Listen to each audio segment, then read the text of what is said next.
Assalamualaikum warahmatullahi wabarakatuh. Perkenalkan, nama saya Fatur Rahman. Saya adalah mahasiswa program studi teknologi pendidikan Fakultas Ilmu Pendidikan Universitas Negeri Makassar. Pada kesempatan kali ini, saya akan membawakan materi mengenai kepemimpinan pembelajaran yang ditujukan untuk kepala sekolah. Sebelum kita masuk pada pokok materi, alangkah baiknya kalau kita mengetahui terlebih dahulu apakah itu kepemimpinan pembelajaran. Jadi, kepemimpinan pembelajaran adalah tindakan yang dilakukan kepala sekolah untuk mengembangkan lingkungan kerja yang produktif dan memuaskan bagi pendidik, serta pada akhirnya mampu menciptakan kondisi belajar peserta didik sehingga proses pembelajaran menjadi lebih optimal. Keberhasilan kepala sekolah dalam melaksanakan tugasnya banyak ditentukan oleh kepemimpinan kepala sekolah. Kepemimpinan merupakan faktor yang paling penting dalam menunjang tercapainya tujuan organisasi sekolah. Keberhasilan kepala sekolah dalam mengelola kantor, mengelola sarana prasarana sekolah, membina guru, dan mengelola kegiatan sekolah lainnya banyak ditentukan oleh kepemimpinan kepala sekolah. Apabila kepala sekolah mampu menggerakkan, membimbing, dan mengarahkan anggota secara tepat, segala kegiatan yang ada dalam organisasi sekolah akan bisa terlaksana secara efektif. Kepemimpinan kepala sekolah yang baik dapat membuat anggota menjadi percaya, loyal, dan termotivasi untuk melaksanakan tugas-tugas organisasi secara optimal. Untuk itu, keberhasilan kepemimpinan kepala sekolah dapat dilihat dari performa anggotanya. Salah satu faktor yang menunjukkan performansi anggota adalah semangat kerjanya. Kepemimpinan kepala sekolah sangat berpengaruh dalam meningkatkan semangat kerja guru dalam melaksanakan tugas. Hasil penelitian yang pernah dilakukan oleh HEPSI menunjukkan bahwa ada 10 faktor yang mempengaruhi semangat kerja seseorang dalam melaksanakan tugas, yaitu kesiapan kerja, kondisi kerja, organisasi kerja, kepemimpinan, gaji, kesempatan mengemukakan ide, kesempatan mempelajari tugas, jam kerja, dan kemudahan kerja. Berdasarkan landasan tersebut, dapat digarisbawahi bahwa kepemimpinan sangat berperan dalam meningkatkan semangat kerja guru dalam melaksanakan tugas. Tinggi rendahnya semangat kerja guru banyak dipengaruhi oleh kepemimpinan kepala sekolah. Semakin baik kepala sekolah menerapkan kepemimpinannya, semakin tinggi pula semangat kerja pendidik dalam suatu sekolah tersebut. Sebaliknya, semakin rendah kepala sekolah menerapkan kepemimpinan, semakin rendah pula semangat kerja peserta didik dalam melaksanakan tugas-tugas di sekolah. Adapun beberapa hal yang akan kita bahas pada kesempatan kali ini, yaitu ada 4 poin. Poin pertama yaitu konsep kepemimpinan pembelajaran. Yang kedua, tujuan kepemimpinan pembelajaran. Yang ketiga, strategi pelaksanaan program pembelajaran. Dan yang terakhir, keberhasilan kepala sekolah efektif sebagai pemimpin pembelajaran. Oke, kita masuk pada poin pertama, yaitu konsep kepemimpinan pembelajaran. Kepemimpinan pembelajaran adalah tindakan yang dilakukan kepala sekolah untuk mengembangkan lingkungan kerja yang produktif dan memuaskan bagi pendidik, serta pada akhirnya mampu menciptakan kondisi belajar peserta didik. Itu menurut Egen dan Kauchak pada tahun 2004. Secara implisit, definisi ini mengandung maksud bahwa kepemimpinan pembelajaran merupakan tindakan yang mengarah pada terciptanya iklim sekolah yang mampu mendorong terjadinya proses pembelajaran yang optimal. Thomas Vergiovani mengusulkan salah satu model pertama dari kepemimpinan pembelajaran. Dia mengidentifikasi 5 unsur yang mempengaruhi gaya kepemimpinan, yaitu yang pertama teknis atau keterampilan, yang kedua manusia, yang ketiga pendidikan, yang keempat simbolik, dan yang terakhir budaya. Ada sejumlah penjelasan tentang makna kepemimpinan pembelajaran telah disampaikan oleh para ahli. Namun pada dasarnya dapat disahkan bahwa kepemimpinan pembelajaran merupakan tindakan kepala sekolah yang mengarah pada terciptanya iklim sekolah yang mampu mendorong terjadinya peningkatan mutu pengelolaan internal sekolah, sehingga meningkatkan terselenggaranya proses pembelajaran yang merangsang para siswa untuk mencapai prestasi belajar yang tinggi. Selanjutnya, kita masuk pada poin kedua, yaitu tujuan kepemimpinan pembelajaran. Tujuan kepemimpinan pembelajaran adalah untuk memfasilitasi pembelajar agar terjadi peningkatan prestasi belajar, kepuasan belajar, motivasi belajar, keingintahuan, kreativitas, inovasi, jiwa kewirausahaan, dan kesadaran untuk belajar sepanjang hayat. Karena ilmu pengetahuan dan teknologi serta seni berkembang dengan pesat. Kepemimpinan pembelajaran sangat penting untuk diterapkan di sekolah karena mampu, yang pertama, meningkatkan prestasi belajar peserta didik secara signifikan. Yang kedua, mendorong dan mengarahkan warga sekolah untuk meningkatkan prestasi belajar peserta didik. Yang ketiga, memfokuskan kegiatan-kegiatan warga sekolah untuk menuju pencapaian visi, misi, dan tujuan sekolah. Dan yang keempat, membangun komunitas belajar warga dan bahkan mampu menjadikan sekolahnya sebagai sekolah pembelajar atau learning school.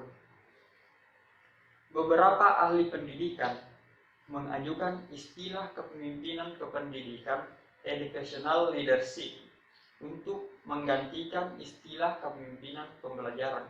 Mengapa demikian? Karena hal ini dilatar belakangi oleh pendapat bahwa istilah kepemimpinan pembelajaran cenderung fokus pada kepala sekolah sebagai pusat kekuasaan dan otoritas. Sementara kepemimpinan kependidikan dinilai memiliki makna yang lebih luas dan komprehensif. Itu menurut Gur dan kawan-kawan pada tahun 2003. Menjadi kepala sekolah profesional memerlukan daya adaptasi terhadap perubahan dengan menjadi kepala sekolah pembelajar, sehingga memandang perubahan kurikulum sebagai sesuatu yang seharusnya. Tugas kepala sekolah pada konteks ini amatlah strategis, karena kepala sekolah menjadi penentu utama keberhasilan sekolahnya. Tugas memimpin perubahan ada di tangannya. Selain sebagai pendidik, pengajar, pelatih, pembimbing, ia juga berperan sebagai pemimpin pembelajaran, manajer perubahan, dan pengembang budaya sekolah. Selanjutnya, kita masuk pada poin ketiga, yaitu strategi pelaksanaan program pembelajaran. Bisa dilihat bagan yang ada di samping saya. Pada gambar di samping terlihat jelas bahwa konteks pembelajaran interaktif merupakan bagian yang tidak terpisahkan dari kepentingan mengembangkan yang terintegrasi pada sistem nilai lokal, nasional, dan global. Pembelajaran memerlukan dukungan interaktif sosial yang sehat dalam internal sekolah, serta dalam hubungan peserta didik dengan lingkungan sekitar. Persoalan kritis di sini, sebagian kepala sekolah masih saja mengharapkan masa depan sekolahnya menjadi lebih baik dengan mempertahankan strategi yang sama dengan yang dilakukan sebelumnya. Pernyataan itu sebenarnya menegaskan bahwa untuk perbaikan mutu sekolah di masa depan memerlukan kepala sekolah yang inovatif. Tugas utama kepala sekolah adalah mewujudkan keunggulan sekolah yang dipimpinnya. Ciri keunggulan utama sekolah adalah keunggulan mutu lulusan yang memenuhi bahkan melebihi standar. Berkaitan dengan itu, secara sistem efektivitas kepala sekolah ditentukan dengan keunggulannya dalam meningkatkan kompetensi guru dalam memberikan kemudahan belajar peserta didik. Keunggulan pendidik ditentukan dengan motivasi dan kreasi dalam belajarnya, terutama belajar dari pengalaman melaksanakan tugas dan melakukan perbaikan berkelanjutan. Kepala sekolah memiliki tanggung jawab menjamin seluruh siswa belajar dan pendidik melaksanakan tugas pendidik dalam mendidik. mengajar, mengarahkan, melatih, menilai, dan mengevaluasi peserta didik. Pelatihan ini difokuskan pada pengembangan kompetensi pengetahuan dan keterampilan yang menunjang kepemimpinan yang bersifat terbuka terhadap inovasi dan kolaborasi dalam memfasilitasi pendidik melaksanakan perubahan yang berdampak pada membaiknya proses pelaksanaan dan hasil belajar peserta didik. Ketajamannya diasah melalui komunikasi dan kolaborasi dengan teman sejawat sehingga berkembang sebuah inspirasi, menemukan ide-ide baru, memperbaiki strategi dan mempertajam daya analisis peserta untuk memecahkan masalah melalui pengambilan keputusan bersama. Dalam tantangan yang amat kompleks, Kotter pada tahun 1990 membedakan antara kepala sekolah sebagai pemimpin dan sebagai manajer. Tugas pemimpin adalah yang pertama menentukan arah pengembangan sekolah, mengembangkan visi masa depan, strategi jangka panjang yang menghasilkan perubahan sesuai dengan visi. Yang kedua, menyelenggarakan hubungan orang-orang, berkomunikasi dalam mengembangkan kerjasama, menciptakan kerjasama untuk lebih memahami visi dan membangun komitmen untuk mewujudkannya. Yang ketiga, memotivasi dan menginspirasi pendidik. Tenaga kependidikan dan peserta didik dapat bergerak ke arah sesuai dengan tujuannya. Pengaruh kepala sekolah ditentukan dengan peningkatan integritas diri, berdisiplin, dan menjadi personal pembelajar. Ia mendapat pengakuan dan perlakuan sebagai pemimpin. Pengaruhnya ditentukan dengan pengambilan keputusan yang diharapkan pendidik, peserta didik, dan pemangku kepentingan lainnya. Semakin tinggi tingkat kesesuaian dan pengakuan, semakin kuat pengaruhnya. Dalam situasi seperti itu, tumbuh kepatuhan kepada pemimpin.